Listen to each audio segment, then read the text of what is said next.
Bà Ron số đây mà bọn đọc này bà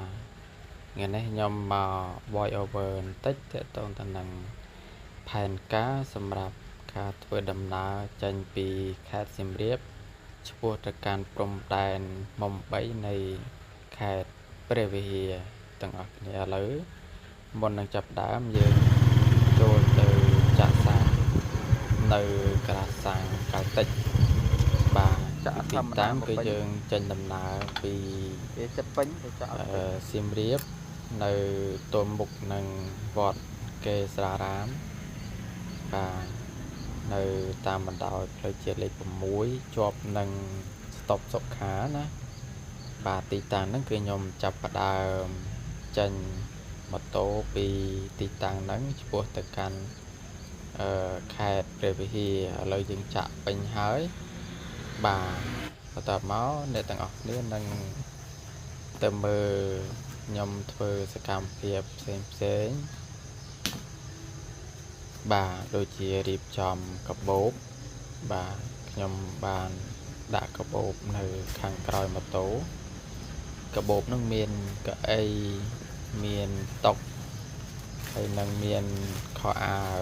មួយឈុតហើយនឹងមានមួកក្រហមនឹងមួយដែរអញ្ចឹងណាបាទបន្តមកទៀតកុំភ្លេចឲ្យសោះបាទกระดาษជូតដៃជូតមាត់ឬក៏ power bank អញ្ចឹងយើងទៅផ្លូវចិត្តផ្លូវឆ្ងាយបាទយើងមិនអាចចោល power bank បានទេព្រោះវាជួយជំនួយយើងក្នុងការសាកថ្មទូរស័ព្ទក៏ដោយកាមេរ៉ាក៏ដោយបាទបន្ទាប់ពីយើងរៀបចំកាបូបដាក់សម្ភារៈ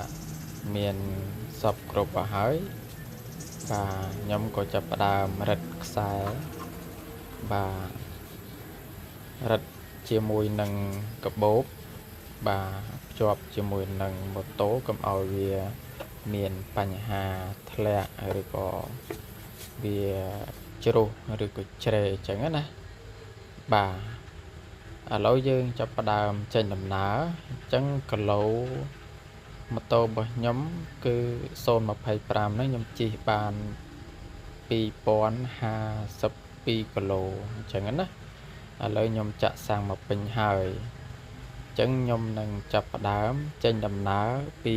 មុខវត្តកេសារាមទៅបាទនឹងជាទីតាំងយើងចាប់ផ្ដើមឥឡូវយើងធ្វើដំណើរតាមដងផ្លូវនៃខេត្តសៀមរាបបាទទីតាំងហ្នឹងគឺគេហៅថាផ្លូវ60បាទអញ្ចឹងយើងធ្វើតាមបដាទៅរហូតមកដល់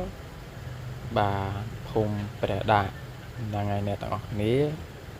ជឿជាក់ថាច្បាស់ជាស្គាល់ហើយគ្មានអ្នកណាមិនស្គាល់ទេព្រោះជាភូមិមួយគំរូប្រចាំខេត្តសៀមរាបជាភូមិមួយដែលស្អាតគ្មានសម្រាមអនាម័យហើយម្ហូបឲ្យជារសនៅទីនេះក៏ឆ្ងាញ់ពិសាដែរបាទបន្ទាប់ពីហូបពីភូមិបដាក់មកយើងជិះតាមផ្លូវប្រទេសស្រីហើយយើងដល់រោងវងមូលប្រទេសស្រីរោងវងមូលនេះក៏សម្បូរបងប្អូនយើងគាត់បាទស្គាល់ច្រើនផងដែរជារោងវងមូលដែលធំជាងគេលំដាប់ទី2ទូទាំងព្រះរាជាណាចក្រកម្ពុជាបាទភ្នំដែលបងប្អូនឃើញនៅខាងមុខហ្នឹងគេហៅឈ្មោះថាភ្នំដីហើយផ្លូវដែលយើងត្រូវទៅគឺយើងឆ្ពោះទៅកាន់ស្រែណូយបាទផ្លូវស្រែណូយផ្លូវហ្នឹងគឺយើងចាក់ទៅខេត្តឧត្តរមានជ័យហើយចាក់ទៅខេត្តព្រះវិហារបាទអញ្ចឹងយើងធ្វើដំណើរតាមផ្លូវយើងគយគន់មើលទេសភាពបន្ទាប់មកយើងបានមកដល់បាទតំបន់ស្រែណូយហើយបងប្អូនបាទនៅខាងមុខនឹងមានព្រះវិហារមួយគឺវត្តស្រែណូយហ្នឹងឯងជាទីរួមស្រុកមួយដែលបាទមានគេឈ្មោះនៅខេត្តសៀមរាបយើងដែរស្រែណូយណាបាទអ្នកដែលទៅលំវែងចេញពីសៀមរាបទៅឬក៏ទៅ ព្រះវិហារស្ទឹងត្រែងអីហ្នឹងណាបាទគឺភាគច្រើនពួកគាត់ជិះកាត់ស្រែណូយបាទចឹងស្រែណូយទៅតែរីកបានមួយរយៈប្រហែលឆ្នាំហ្នឹងគេរៀបចំធ្វើបរិយាផ្លូវចឹងទៅស្រែណូយក៏មានទេសភាពស្អាតបាទកន្លែងនេះគឺតំបន់មួយដែលជាទំនប់ទឹកគេរៀបចំមានហេដ្ឋារចនាសម្ព័ន្ធស្អាតបាទហើយខ្ញុំក៏ឈប់ថតផ្តិតយកទេសភាពជូនបងប្អូនទស្សនាទៅណាយើងឃើញថាទេសភាពគឺស្រស់ស្អាតបែបធម្មជាតិពេលទឹកឡើងអញ្ចឹងគឺមានទេសភាពស្អាតខ្លាំងមែនទែនបាទបន្ទាប់ពីបងប្អូនទស្សនានៅទំនប់ទឹកហួសពីផ្សារស្រែណូយមកបាទហួសមិនឆ្ងាយទេហួសមកបន្តិចទៅនៅខាងស្ដាំដៃយើងឃើញមានទំនប់ទឹកមួយនៅកន្លែងហ្នឹងហើយបាទទំនប់ទឹកហ្នឹងគឺស្អាតខ្លាំងមែនតើឥឡូវយើងឃ្លានហើយហ្នឹងហើយចាំកាលទៀតយើងក៏ចាប់ផ្ដើមរៀបចំដាក់បាទអ្វីរបស់យើងចឹងទៅអាហារសុខភាពរបស់យើងហ្នឹងគឺមានបន្លែមានអីចឹងណាបាទយើងហូបបែបសុខភាពអាហ្នឹងអាហារពេលព្រឹករបស់ខ្ញុំបាទបន្ទាប់មកយើងក៏ហូបហើយបាទក៏ថតរូបមកប៉ុស្តិ៍ហ្នឹងហើយជូនបងប្អូនទស្សនាចឹងទៅហើយយើងក៏ធ្វើដំណើរទៅមុខទៀតហើយតាមផ្លូវគឺស្អាតខ្លាំងមែនទែនទេសភាពណាបាទម្ដងគ្នាក៏មកឃើញទេសភាពតាមដងផ្លូវមានភាពខៀវស្រងាត់ស្អាតបែបស្រស់ស្រាយណាហ្នឹងហើយគ្រាន់តែឃើញទេសភាពក៏យើងមានអារម្មណ៍ថាបំបត្តិអស់នៅទុក្ខកង្វល់ដែលកើតមានច្រើនក្តីតិចក្តីណាបាទពេលដែលយើងបានឃើញធម្មជាតិពណ៌បៃតងខៀវស្រស់បែបហ្នឹងយើងដូចបំបត្តិទុក្ខកង្វល់អស់មួយចំនួនហើយយើងក៏រីករាយនឹងជិះម៉ូតូបន្តដំណើរទៅមុខទៀតបាទនេះគោលដៅរបស់យើងកំពុងបើកបរម៉ូតូគឺយើងជិះមកដល់យើងពុះខេត្តសៀមរាបហើយយើងចូលដល់ខេត្តឧត្តរមានជ័យបាទហើយយើងជិះម៉ូតូម្នាក់ឯងទេបាទយើង solo trip ឆ្ពោះទៅកាន់ព្រំដែនហើយឥឡូវនេះយើងបន្ទាប់ពីចូលដល់ព្រំដែននៃឧត្តរមានជ័យយើងក៏បានមកដល់បាទទីរួមស្រុកអន្លង់វែងបាទកន្លែងហ្នឹងក៏ជាទីរួមស្រុកមួយល្បីប្រចាំខេត្តឧត្តរមានជ័យព្រោះយើងអាចមានទីកន្លែងដើរកម្សាន្តច្រើនបាទមានរមណីយដ្ឋានមានប្រាសាទខ្មែរនានានៅលើភ្នំដងរ៉ែអញ្ចឹងទៅដូចតាម៉ន់តាកបីតាម៉ន់តូចតាម៉ន់ធំអញ្ចឹងណាបាទប្រាសាទទាំងអស់ហ្នឹងគឺស្ថិតនៅលើបាទភ្នំដងរ៉ែដែលជាភ្នំមួយស្ថិតក្នុងការគ្រប់គ្រងខេត្តឧត្តរមានជ័យមួយដែរបាទភ្នំដងរ៉ែហ្នឹងលាតសន្ធឹងវែងមែនតើណាបាទតោះឥឡូវយើងបន្តដំណើរទៅមុខទៀតហើយបងប្អូនទាំងអស់គ្នាកុំភ្លេចមើលទេសភាពតាមដងផ្លូវហ្នឹងយើងឃើញទេសភាពស្រស់ស្អាតខ្លាំងមែនតើបាទតែខ្ញុំកាន់ថតហ្នឹងគឺជិះម៉ូតូបដាខ្ញុំកាន់ថតបដាពេលខ្លះវារៀងញ័រខ្លះអញ្ចឹងណាបាទតែសំខាន់យើងមើលទេសភាពឯគោលបំណងដែលខ្ញុំទៅខេត្តព្រះវិហារគឺគោលបំណងធំមានតែមួយទេគឺនាំយកស្បៀងចែកជូនដល់បងកងទ័ពអញ្ចឹងណាបាទប៉ុន្តែស្បៀងនោះគឺបានដឹកយកទៅមុនទៅហើយគឺខ្ញុំជិះម៉ូតូទៅម្នាក់ឯង បងឡើយខ្ញុំគិតថាចង់ទៅចូលរួមកម្មវិធីចែកស្បៀងជាមួយគេអញ្ចឹងណាប៉ុន្តែដល់ពេលយើងយឺតពួកគេជិះឡានយើងជិះម៉ូតូអញ្ចឹងយើងយឺតជាងគេឥឡូវនេះយើងអស់សាំងបាទយើងជិះមកចិត្តដល់ស្អែមហើយប៉ុន្តែបែរជាអស់សាំងធំចិត្តដល់ស្អែមដល់សល់ប្រហែលជា2-3 គីឡូទៀតដល់ស្អែមអញ្ចឹងណាបាទអានេះរង្វង់មូលស្អែមហើយមានរូបប្រាសាទព្រះវិហារដ៏ស្រស់ស្អាតបាទហើយយើងក៏ឈរថតជាមួយនឹងម៉ូតូបាទម៉ូតូ Trim 025យើងបាទជិះពីសៀមរាបមកព្រះវិហារមកព្រំដែននៅតំបន់មុំ3ដែលជាព្រំប្រទល់រវាងកម្ពុជាថៃណាបាទឥឡូវយើងបានមកដល់វងមូលស្អែមនេះបងប្អូននេះយើងនាំមក Honda Trim បាទជិះអណាណីម្ដងបាទហើយឃើញខាងបងលោកខាងទូទស្សន៍សប្តាហ៍បាទ BTV មកដែរអញ្ចឹងណាបាទហ្នឹងហើយយើងចាំទៅជួបគ្នានៅព្រំប្រទល់មុំ3ទាំងអស់គ្នាបាទតោះយើងបន្តដំណើរទៅមុខទៀត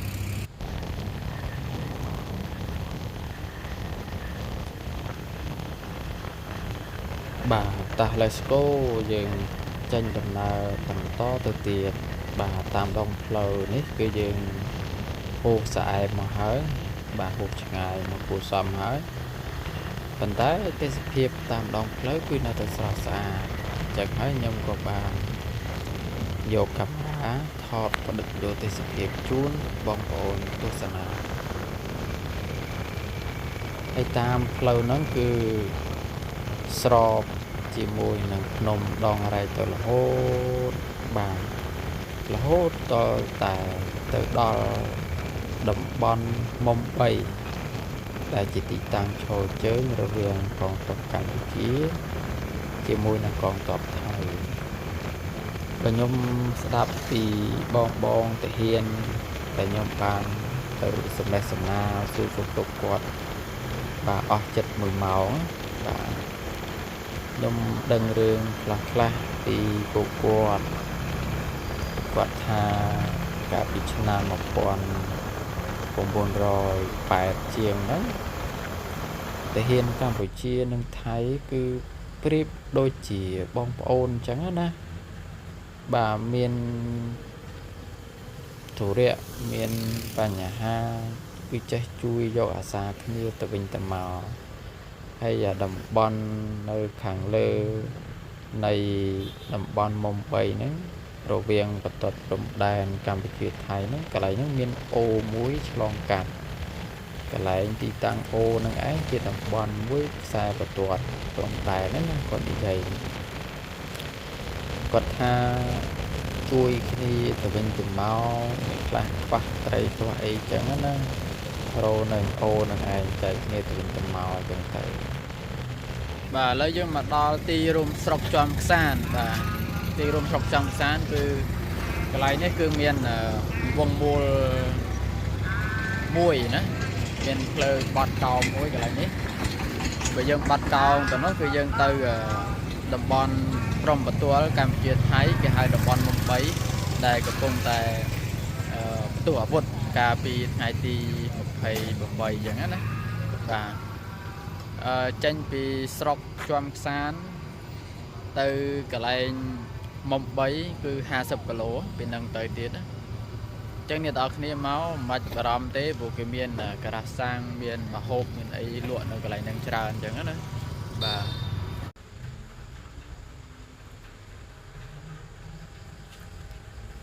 បាទមើលសភាពម៉ូតូរបស់ខ្ញុំបាទខ្ញុំអាណិតម៉ូតូខ្ញុំមែនតែនជិះមកផ្លូវឆ្ងាយហ្នឹងពីសៀមរាបយើងមកដល់កន្លែងទីរួមស្រុកចំខ្សានហ្នឹងគឺឆ្ងាយខ្លាំងគួរសមវាគិតទៅវា200 គីឡូហើយអញ្ចឹងណាពីចំខ្សាននេះទៅកាន់ តំបន់មុំ3គឺវានៅសល់50គីឡូទៀតបានទៅដល់អញ្ចឹងណា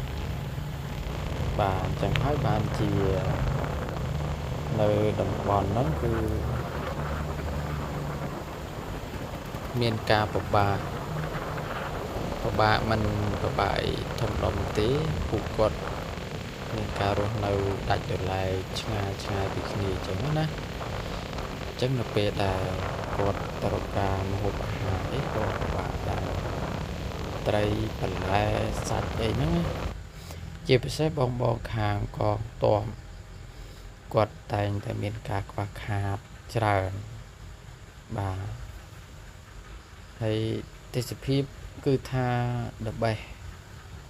ស្រស់ស្អាតខ្លាំងមែនតើបាទមានភ្នំមានព្រៃឈើរុក្ខជាតិមានផ្លូវថ្នល់ដ៏ស្រស់ស្អាតបាទហើយអ្នកណាมันប៉ែតតែមិនបានមើលទាំងផ្លូវទាំងធម្មជាតិអមសងខាងផ្លូវវាស្រស់ស្អាតវា the best ខ្លាំងពេកណាខ្យល់បក់មកប៉ះខ្លួនប្រាណហ្នឹងក៏បាទតិចអញ្ចឹងណាខ្ញុំធ្វើដំណើរអស់រយៈពេលច្រើនម៉ោងហើយគឺយើងចេញពីសៀមរាបតាំងពីម៉ោង6ព្រឹកបាទរហូតមកដល់យើងឡើងទៅដល់តំបន់មុំ3ហ្នឹងគឺនៅម៉ោង11ជាងអញ្ចឹងណាបាទក៏ទៅយើងធ្វើដំណើរហ្នឹងវាច្រើនម៉ោងគូសំដែរប៉ុន្តែយើងអត់សម្រុកទៅតែម្ដងទៅយើងសម្រាកផ្លែតសម្រាប់នោះគ្មានអីក្រៅពីថតទេអញ្ចឹងណាបាទប៉ុន្តែឈប់ម៉ូតូទៅថតនៅទេសភាពបាទតាមផ្លូវទេសភាពជាប់ភ្នំអីចឹងណាថតប៉ុស្តិ៍ពីប៉ុស្តិ៍អីទុកជាអនុស្សាវរីយ៍ទៅព្រោះថាយើងមិនមានពេលច្រើនក្នុងការមកទេអញ្ចឹងយូរយើងនឹងទៅមកដល់ចឹងហើយយើងថតកំសាន្តទុកជាអនុស្សាវរីយ៍ចឹងទៅហើយបងប្អូនមិនបាច់បារម្ភទេផ្លូវគឺស្អាតបាទបន្ទាប់ពីផ្លូវកស៊ូឥឡូវយើងចូលដល់ផ្លូវបេតុងផ្លូវចាក់បេតុងនេះគឺជាផ្លូវដែលយើងឆ្ពោះទៅកាន់តំបន់មុំ3ហើយយើងចិត្តដល់ចឹងណាអាចនឹងសល់ចិត្ត20គីឡូអីពីនឹងទៀតយើងដល់តំបន់មុំ3ហើយចឹងទៅតាមផ្លូវគេចាក់បេតុងស្រស់ស្អាតហើយទេសភាពធម្មជាតិអមសងខាងផ្លូវក៏រឹតតែស្រស់ស្អាតថែមទៀតនៅខាងលើភ្នំដងរែកហ្នឹងគឺកម្ពុជាយើងគ្រប់គ្រងមួយចំហៀងនៃភ្នំប៉ុន្តែខាងថៃគេគ្រប់គ្រងមួយចំហៀងភ្នំដូចគ្នាដែរអញ្ចឹងភ្នំដងរែកហ្នឹងគឺពុះជ្រៀកហែកជា2បាទគ្រប់គ្រងប្រទេស2មានកម្ពុជានិងថៃហ្នឹងឯងគ្រប់គ្រងនៅតំបន់ភ្នំដងរែកហ្នឹងហើយយើងក៏ឧស្សាហ៍មានចំនួនច្រើនជាមួយនឹងខ្សែបន្ទាត់ព្រំដែននឹងដែរហើយនេះយើងមកដល់ស្ពានបេតុងមួយហើយយើងក៏លេចមើលទេសភាពពីស្ពានបេតុងហ្នឹងគឺថាស្អាតខ្លាំងមែនតើហ្នឹងហើយបាទហើយទាហានថៃគេឈរជើងនៅលើភ្នំហ្នឹងឯងតែគេតែងថត TikTok ប្រហោះថាគេមើលពីលើឃើញខ្មែរឃើញអីគេចលោបាញ់អីចឹងណាហ្នឹងឯងគឺនៅលើហ្នឹងគឺមានពួកថៃហ្នឹងឯងកាន់កាប់ចឹងណាហើយឃើញអង្តែហ្នឹងគឺជាតំបន់ដែលខ្មែរយើងឈរជើងហើយប៉ុន្តែយើងត្រូវធ្វើដំណើរទៅមុខទៀតដើម្បីឡើងភ្នំបាទនេះគឺជាដំណើរឡើងភ្នំហ្នឹងគឺចោតជាងយើងឡើងព្រះវិហារទៀតប៉ុន្តែរយៈចម្ងាយនៃការឡើងភ្នំពីក្រោមទៅដល់លើខ ខ្លីជាងផ្លូវឡើងទៅប្រាសាទព្រះវិហារប៉ុន្តែខ្លីមែនប៉ុន្តែវាចំណោទជាងអញ្ចឹងណាបាទឥឡូវខ្ញុំឡើងមកដល់លើបន្តិចហើយបាទបន្ទាប់មកខ្ញុំអត់បានថតអីច្រើនទេហើយក៏ខ្ញុំក៏ចុះពីលើភ្នំមកក្រោមវិញអញ្ចឹងហើយផ្លូវនៅហ្នឹងចោតកន្លែងហ្នឹងខ្ញុំវិសនឹងល្អិលជើងដោយសារយើងយកជើងជន់យើងសាំងលេខមកដាក់លេខ1ណាដើម្បីទប់ចំណោទវាចោតខ្លាំងចឹងហើយខ្ញុំដៃមួយជិះខ្ញុំកាន់កាមេរ៉ាផងដៃមួយជិះខ្ញុំកាន់ចកោតផងចឹងហើយបានជាវារេចកោតមិញប៊ីសបុកនេះគុណចឹងណានឹងឯងផ្លូវទាំងអស់គ្នាមើលទៅផ្លូវបេតុងឡើងភ្នំបាទផ្លូវហ្នឹងគឺនៅតែល្អប្រើទេនៅតែស្អាតយើងអាចឡើងភ្នំបានម៉ូតូពពួកចកេះលេខយើងអាចយកមកឡើងភ្នំបានពពួកអូតូក៏យើងអាចឡើងភ្នំបានដែរប៉ុន្តែពួកអូតូវាពិបាកបន្តិចណាវាអាចនឹងបញ្ហាច្រើនជាងពួកចកេះលេខចឹងឡើងភ្នំវាអត់មានលេខដាក់លេខ1លេខ2ដូចចកេះលេខទេចឹងពេលវាឡើងភ្នំគឺវារោឡើងរហូតពេលវាចុះភ្នំដូចគ្នាដែរបាទគឺវាចុះលឿនជាងពួកចកេះលេខចឹងព្រោះវាអត់មានអីទប់ជើងដើម្បីការពារចំណោទអញ្ចឹងទេ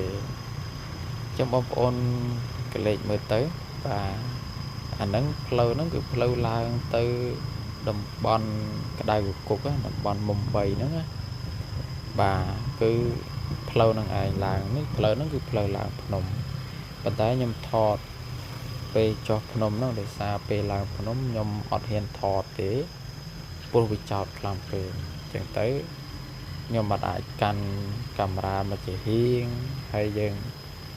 កាន់ចកោតមកជាហៀងហ្នឹងឡើងកើតទេព្រោះវាចោតខ្លាំងពេកអញ្ចឹងណាបាទវាចោតខ្លាំងគឺចោតនៅពេលដែលឡើងដំបូងបាទអាឡើងដំបូងគឺចោតខ្លាំងមែនតើហ្នឹងហើយនៅពេលដែលផុតពីយើងឡើងដំបូងនឹងមកបានតែវាឆ្ងាយបន្តិចបានផ្លូវហ្នឹងវាស្ថិតនៅលើភ្នំវិញវាឡើងចុះឡើងចុះវាអត់សូវចោតខ្លាំងណាហ្នឹងឯងចោតខ្លាំងដាក់ផ្លូវឡើងដំបូងទេប៉ុន្តែអាហ្នឹងរៀង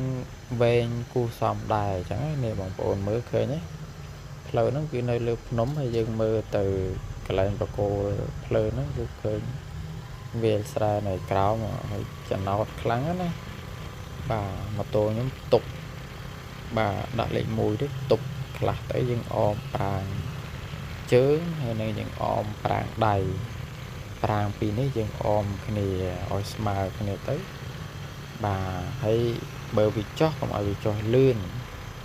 ឲ្យវាចុះយឺតទៅវាម៉ាស៊ីនយើងក៏វាស្រូតទប់ដែរអញ្ចឹងណាបាទនេះផ្លូវយើងមើលបងប្អូនឃើញទេហើយយើងមើលទៅហ្នឹងពីលើទៅក្រោមហ្នឹងឃើញចំណោទខ្លាំងណាបាទហ្នឹងចំណោទខ្លាំងណាយើងមើលវីដេអូទៅវាដូចជាធម្មតាឬក៏មើលទៅវាអត់សូវចោលទេតែបើបងប្អូនទៅជាក់ស្ដែងណាបាទផ្លូវហ្នឹងគឺចោតខ្លាំងបាទហើយឥឡូវយើងចិត្តដល់ក្រោមហើយយើងនៅសល់មួយកែងពីរកែងនឹងទៀតយើងនឹងដល់ក្រោមហើយប៉ុន្តែអាមួយកែងពីរកែងនេះគឺជាតំបន់មួយគ្រោះថ្នាក់ដែរព្រោះវាចោតកន្លែងហ្នឹងខ្លាំងជាងគេនេះបងប្អូនឃើញទេនេះកន្លែងហ្នឹងគឺចោតខ្លាំងណាស់បាទឥឡូវយើងមកដល់ក្រោមហើយកន្លែងហ្នឹងជាទីតាំងដែលបងប្អូនយើងយកស្បៀងយកមកចែកដល់បងប្អូនខាងផ្នែកកងទ័ពហើយបន្ទាប់ពីយើងចែកជូនដល់ពួកគាត់ហើយយើងក៏ធ្វើដំណើរត្រឡប់មកកាន់ខេត្តសៀមរាបវិញបាទយើងធ្វើដំណើរបដាយើងដាក់កាមេរ៉ាចោលថតពេលយើងជិះម៉ូតូអញ្ចឹងណាប៉ុន្តែអារម្មណ៍វិញភ័យបុកពោះដែរខ្លាចមកវិញបាត់កាមេរ៉ាអញ្ចឹងណាហ្នឹងហើយបាទ យើងជិះទៅយើងជិះមកអញ្ចឹងយើងថតទុកជាអនុស្សាវរីយ៍បាទហើយយើងថតមកប៉ុស្តិ៍ឲ្យខ្លួនឯងមួយអញ្ចឹងទៅបន្ទាប់មកទៀតយើងមកដល់ស្អែមហើយក៏ចាប់ផ្ដើមស្រស់ស្រូបអាហារពេលថ្ងៃត្រង់អាហារពេលថ្ងៃត្រង់ខ្ញុំហ្នឹងគឺម៉ោង1ជាងហើយដោយសារយើងជាប់ឡើងភ្នំនៅតំបន់មុំ3បាទជីកគួលសួរនាំបងកងតបយើងសួរសុខទុក្ខគាត់ការហូបចុកការស្លៀកពាក់គ្រប់គ្រាន់ឬក៏មានបញ្ហាអីប្រឈមអីចឹងណាបាទឥឡូវសាំងយើងអស់ជាលើកទី2កាលពីចាក់លើកទី1គឺនៅស្អែមឥឡូវយើងចេញពីស្អែមឡើងទៅដល់ទីលើភ្នំឯណោះបាទលើភ្នំមុំ3ហ្នឹងណាបន្ទាប់មកយើងចុះមកវិញហើយឥឡូវមកដល់តាពាំងប្រាសាទអញ្ចឹងវាឆ្ងាយគួរសមដែរឥឡូវយើងអស់សាំងនេះបាទសរុបគីឡូវា2455គីឡូបាទតែឥឡូវយើងទៅចាក់សាំងទាំងអស់គ្នា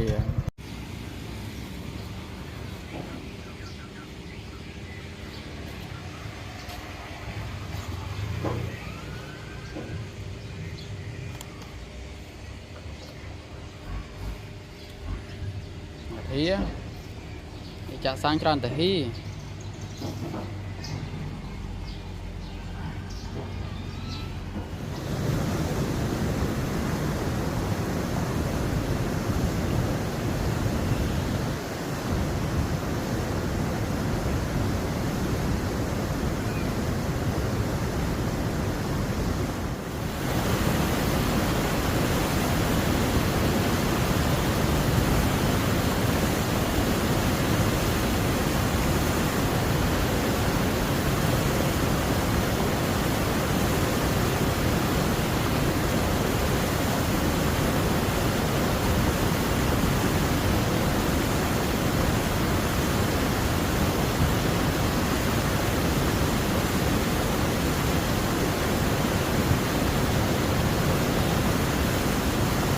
បាទឥឡូវយើងបានមកដល់ទីរួមស្រុកកណ្ដុងវែងបាទដែលជាទីរួមស្រុកមួយដ៏ល្បីល្បាញមានតំបន់ប្រវត្តិសាស្ត្រជាច្រើនដូចជាផ្ទះតាមុខគឺនៅខាងនោះប៉ុន្តែយើងអត់បានចូលទេដោយសារនឹងងាយហើយម៉ោង 4:45 នាទីហើយអញ្ចឹងយើងអាចចូលទៀតទេព្រោះយើងត្រូវស្រូតដំណើរទៅខេត្តសៀមរាបអញ្ចឹងពីកណ្ដុងវែងទៅសៀមរាប100គីឡូជាងទៀតចឹងអាចជិះម៉ោងកន្លះអីទៀតយើងទៅដល់សៀមរាបវិញតែឥឡូវម៉ោង 7:05 ហើយអញ្ចឹងយើងអាចនៅយូរទេខ្ញុំចង់និយាយតាក់ទងទៅនឹងកងទ័ពរបស់យើងណាបាទយើងទៅជួបពួកគាត់ទៅឃើញថាពួកគាត់មានការខ្វះខាតជាច្រើនដូចជាកងទ័ពជួរមុខដែលពួកគាត់ជាអ្នកប្រឈមជាមួយនឹងកងទ័ពថៃដល់ផ្ទាល់ណាអញ្ចឹងមានតែពួកគាត់ដែលជាកងទ័ពជួរមុខនឹងឯងដែលពួកគាត់ទាំងអស់ហ្នឹងស្វិតស្វាញយល់ច្បាស់ជាមួយនឹងភូមិសាស្ត្រហើយនឹងអត្តចរិតលក្ខណៈរបស់កងទ័ពថៃអញ្ចឹងទៅហើយមានយុទ្ធវិធីយុទ្ធសាស្ត្រអីដើម្បីការពារព្រំដែនកម្ពុជាយើងបានគង់វង្សឋិតថេររងមាំអញ្ចឹងណាពួកគាត់ទាំងអស់ហ្នឹងខ្ញុំសួរហើយនិយាយលេងជាមួយពួកគាត់សំណេះសំណាលសួរសុខទុក្ខគាត់អញ្ចឹងណាបាទខ្ញុំសួរតាមពីការរស់នៅរបស់គាត់ខ្ញុំសួរតាមពីការហូបចុករបស់គាត់ការស្លៀកពាក់បាទការរស់នៅរបស់គាត់យ៉ាងម៉េចដែរហើយការប្រឈមមុខជាមួយកងទ័ពថៃយ៉ាងម៉េចដែរគាត់បានប្រាប់យើងទាំងអស់បាទអញ្ចឹងខ្ញុំទៅហ្នឹងគឺខ្ញុំឡើងពីស្អែមបាទឡើងពីស្អែមយើងចាក់ទៅបាទទៅឆ្ងាយទៅទៀតយើងដល់ផ្លូវមួយបំបែកបាទផ្លូវហ្នឹងគឺបំបែកទៅកាន់ស្រុកជាំខ្សានដល់កន្លែងហ្នឹងមានទីរួមស្រុកមួយរាងធំគូសំដែរវាមិនសូវធំប៉ុន្មានទេប៉ុន្តែគូសំណាបាទទៅដល់កន្លែងហ្នឹងយើងបត់មកស្ដាំមកគេមានផ្លូវវាងមួយមកស្ដាំ យើងបាត់ផ្លូវមកស្ដាំទេយើងចាក់ទៅរហូតត្រង់បាទទៅរហូតដល់តែទៅដល់បាទទៅដល់តំបន់មុំ3ដែលជាទីតាំងភូមិសាស្ត្រក្តៅបាទកំពុងតែក្តៅជាមួយគ្នាណាបាទប៉ុន្តែកងទ័ពយើងដែលជាកងទ័ពជួរមុខហ្នឹងពួកគាត់ប្រាប់ខ្ញុំថាការហូបចុកអីអត់បានហូបចុកអីអាហារអីអត់មានឲ្យជារសទេអាហារពួកគាត់ហូបហ្នឹងគឺមានតែមីមានតែត្រីខជួនកាលមានត្រីហើយមានបន្លែខ្លះតិចតួចភាគច្រើនតែបន្លែហ្នឹងអត់សូវមានទេហើយប្រហុកអីចឹងផ្អកហើយនឹងបុកកតុយហេះពួកគាត់ផ្ដាំសប្បុរសជនដែលមានធនធានចង់ទៅជួយពួកគាត់ផ្ដាំថាមិនចាំបាច់ជួយអង្គច្រើនពេកទេគាត់និយាយចឹងណាហេតុអីដោយសារអង្គហ្នឹងគឺរដ្ឋាភិបាលបានគិតគូរចែករបបអាហារអង្គហ្នឹងទៅដល់ពួកគាត់អត់ខ្វះទេអង្គណាអ្វីដែលគាត់ខ្វះជាងគេបំផុតហ្នឹងគឺម្ហូបតែប៉ុណ្្នឹងទេសម្រាប់ម្ហូបគឺគាត់ខ្វះខាតខ្លាំងមែនទែនដោយសារនៅតំបន់មុំ3ហ្នឹងវាស្ថិតនៅលើភ្នំបាទវាស្ថិតនៅលើភ្នំហើយបងដែលគាត់ការពារនៅលេនដ្ឋានណាបាទពួកគាត់អត់មានអីហូបទេមិនមែនថាអត់សោះទេម្ហូបអាហារដែលគាត់ហូបហ្នឹងគឺអត់មានឲ្យជារសអីឆ្ងាញ់ហើយជួយបើសុខភាពជួយបើកម្លាំងកាយអត់សូវទេអញ្ចឹងណាគាត់ហូបតែអំបិលហូបតែប្រហុកហូបតែមីអីចឹងណាដូចរូបភាពដែលថតបង្ហោះនៅតាមបណ្ដាញសង្គមហ្នឹងខ្ញុំសួរគាត់ដែរថារូបភាពដែលបង្ហោះតាមបណ្ដាញសង្គមហ្នឹងជារូបភាពពិតឬក៏គ្រាន់តែថាថតដើម្បីឲ្យតបានណាគាត់ថាហ្នឹងរូបភាពពិតពួកគាត់អ្នកថតអញ្ចឹងណាពួកគាត់អ្នកថតហើយគាត់ថតអញ្ចឹងដើម្បីអីដើម្បីទាក់ទាញអ្នកដែលមានទឹកចិត្តចង់ជួយដល់កងទ័ពជួរមុខអ្នកដែលមានលទ្ធភាពអាចជួយដល់ពួកគាត់បានអញ្ចឹងគាត់បង្ហោះទៅគេមានអ្នកជួយអញ្ចឹងណាបាទគឺក្នុងន័យថាម្ហូបអាហារដែលពួកគាត់ហូបប្រចាំថ្ងៃហ្នឹងគឺប៉ះពាល់សុខភាពខ្លាំងបាទប៉ះពាល់ខ្លាំងមែនតើពួកគាត់ហូបតែមីទេហើយត្រីខនិយាយទៅរបស់គ្រឿងកំប៉ុងណាបាទគ្រឿងកំប៉ុងហើយគ្រឿងម្ហូបអាហារដែលអត់មានចំអិនមានត្រីមានបន្លែមានសាច់អីអត់ទេគេច្រើនគឺសិតតែគ្រឿងផ្អាប់គ្រឿងអីចឹងណាបាទពួកគាត់ផ្ដាំថាបើអង្គមិនបាច់ឲ្យយកទៅចែកជូនពួកគាត់ក៏បានដែរបើថាមានលទ្ធភាពចង់យកអង្គទៅសូមឲ្យដូរពីអង្គហ្នឹងមកទៅជាម្ហូបវិញអាចជាត្រីក៏បានគាត់ថាបើសិនជាប្រហុកទៀតរឹតតែល្អព្រោះនៅលើហ្នឹងគឺប្រហុកគាត់ថាប្រហុកហ្នឹងគឺទុកបានយូរហ្នឹងណាប្រហុកអហើយនឹងបុកទុយហេះហ្នឹងគាត់ថារបស់ខ្មែរទាំងអស់ហ្នឹងគឺម្ហូបហ្នឹងគឺទុកបានយូរអញ្ចឹងនៅលើភ្នំហ្នឹងគាត់បេះបោចស្លឹកឈើបាទហើយនឹងត្រួយស្លឹកឈើអីចឹងទៅត្រួយនេះដែលគាត់ស្គាល់នៅលើភ្នំណាគាត់អាចយកអាហ្នឹងធ្វើជាលក់